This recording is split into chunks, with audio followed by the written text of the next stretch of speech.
नमस्कार दोस्तों, आपका स्वागत है आपके अपने यूट्यूब चैनल स्मार्ट स्टडी पर। फ्रेंड्स, आज की क्लास जो है यूपी कांस्टेबल परीक्षा के लिए बहुत ही ज़्यादा महत्वपूर्ण है, क्योंकि इस क्लास में हम सभी पूछे हुए प्रश्न लेकर आए हैं और यह क्लास जो है मार्च स्पेशल क्लास है। इस क्लास में हम जीके, जीएस, हिंदी के वही क्वेश्चन लेकर आए हैं जो आपको सीधे एग्ज़ाम में देखने को मिल सकते हैं, ठीक है। सारे क्वेश्चन जो हैं एग्ज़ाम वाले क्वेश्चन हैं और एग्ज़ाम में पूछे जाने वाले क्वेश्चन हैं। हम इस क्लास में आपको सभी महत्वपूर्ण प्रश्न कराएंगे, तो आप लोग इस क्लास को पूरा अंत तक ज़रूर देखना और क्लास अच्छी लगेगी तो लाइक कर देना। जो लोग चैनल पर नए हैं और चैनल को अभी तक सब्सक्राइब नहीं किए हो, सभी लोग चैनल को सब्सक्राइब कर लें, बेल आइकन को प्रेस कर लें, ताकि आने वाली वीडियो का नोटिफिकेशन सबसे पहले आप लोगों को मिल सके। जो लोग हमारे ऑफिशियल टेलीग्राम चैनल को ज्वाइन नहीं किए हैं, वो सभी लोग टेलीग्राम चैनल को जरूर ज्वाइन करें। टेलीग्राम चैनल की लिंक जो है आपको डिस्क्रिप्शन बॉक्स में मिल जाएगी।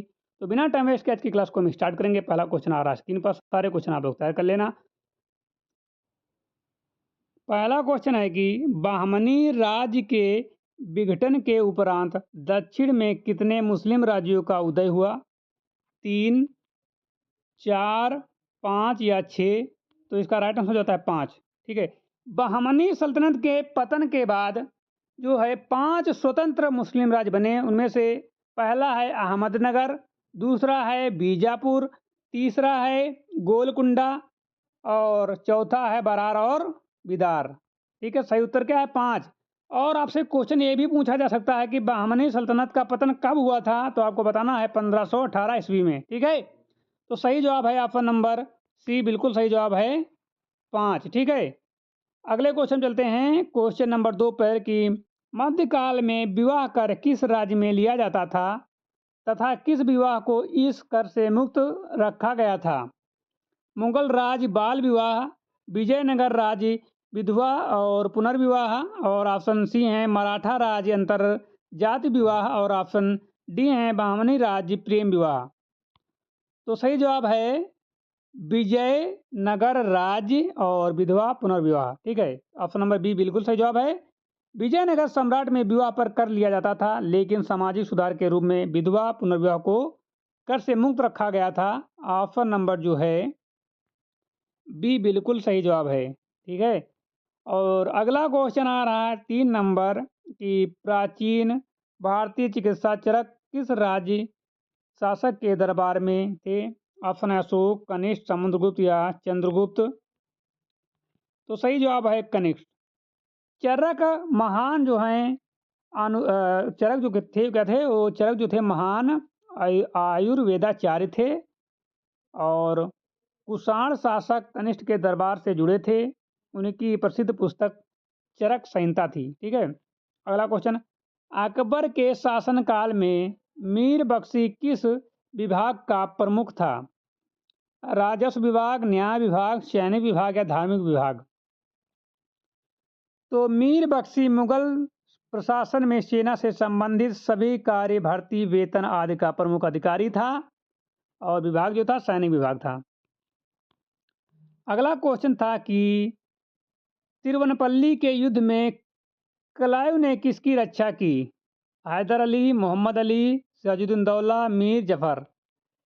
तो सही जवाब option number B Mohammad Ali. Robert Clive ने चित्रनपल्ली यानी कि तिरुवनपल्ली में कर्नाटक युद्ध के दौरान मोहम्मद अली की सहायता की थी। अगला क्वेश्चन है ऋग्वेद में हिरण्यमर्क की उपाधि किसे दी जाती थी? हिरण्यमर्क की उपाधि किसे दी जाती थी? अग्नि, वरुण या इंद्र या सोम? तो ऋग्वेद में इंद्र को कई उपाधियां दी गई थी। ऑप्शन नंबर सी सही जवाब है इंद्र, जिसमें जो है हिरण्यमर्क और स्वर्ण कवचधारी प्रमुख हैं, ठीक है। अगला क्वेश्चन है कि नचिकेता और यमराज की कथा किस उपनिषद में वर्णित है? ऑप्शन है ईशो उपनिषद, कठो उपनिषद, केनो उपनिषद या मुंडा को उपनिषद। तो सही जवाब हो जाता है कठो उपनिषद। नचिकेता और यमराज के बीच संवाद कठो उपनिषद में वर्णित है, जिसमें आत्मा और मृत्यु के रहस्य समझाए गए हैं। अगला क्वेश्चन है कौटिल्य कहाँ का ब्राह्मण था? कौटिल्य कहाँ का ब्राह्मण था? पाटलिपुत्र, उज्जैन, तक्षशिला और काशी। तो सही जवाब है तक्षशिला। कौटिल्य चाणक्य तक्षशिला के ब्राह्मण थे और वहीं के आचार्य भी थे। अगला क्वेश्चन है कि कौमुदी महोत्सव किस शासक की उपलब्धियों का वर्णन करता है? अशोक, समुद्रगुप्त, चंद्रगुप्त मौर्य या हर्षवर्धन? तो इसका सही जवाब है चंद्रगुप्त मौर्य। कौमुदी महोत्सव एक नाटक है जो चंद्रगुप्त मौर्य की उपलब्धियों और जीवन का वर्णन करता है। अगला क्वेश्चन है कि कल्लड़ की राजतरंगिणी में वर्णित अंतिम शासक कौन है? हर्ष, जयसिंह, ललित, आदित्य या अवनींद्रवर्मन? तो सही जवाब है option number B, Jaisingh.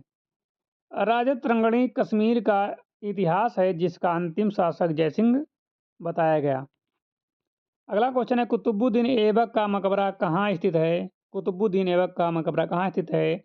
Delhi, Agra, Lahore या अजमेर? तो ये स्थित है लाहौर में। कुतुबुद्दीन ऐबक का मकबरा पाकिस्तान के लाहौर में स्थित है।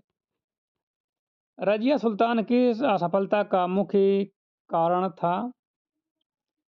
जनता का विरोध, आर्थिक संकट, तुर्क अमीरों का षड्यंत्र या बाहरी आक्रमण?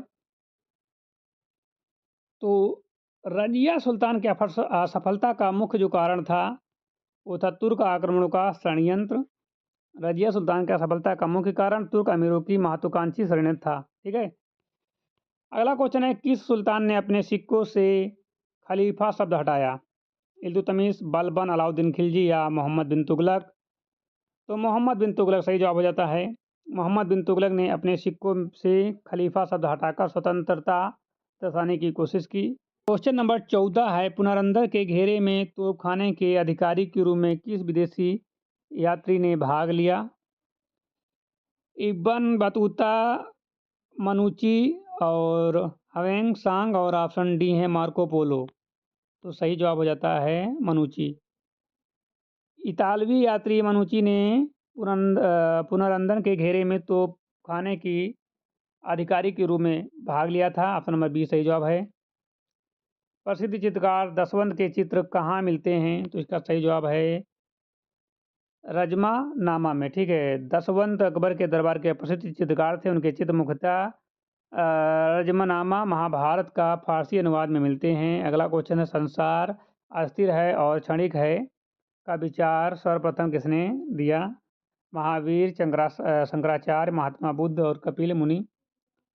तो सही जवाब हो जाता है महात्मा बुद्ध ने।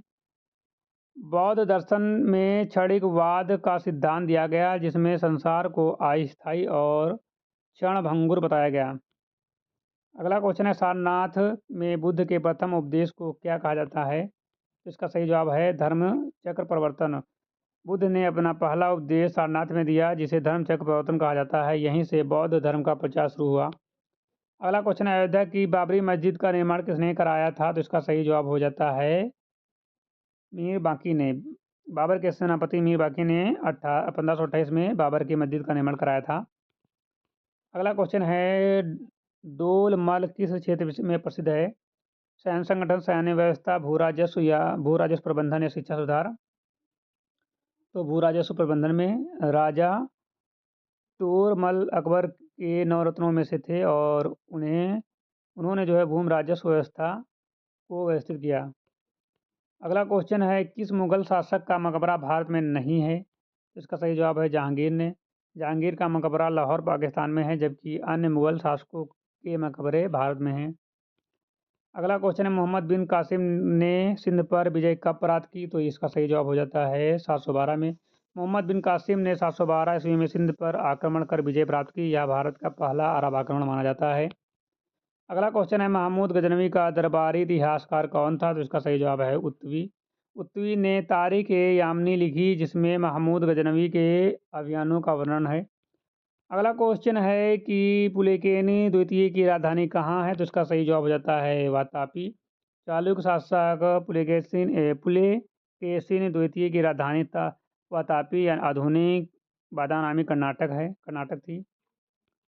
अगला क्वेश्चन है मोहम्मद गौरी के किस दास ने बंगाल और बिहार पर विजय प्राप्त की? तो इसका सही जवाब हो जाता है बख्तियार खिलजी।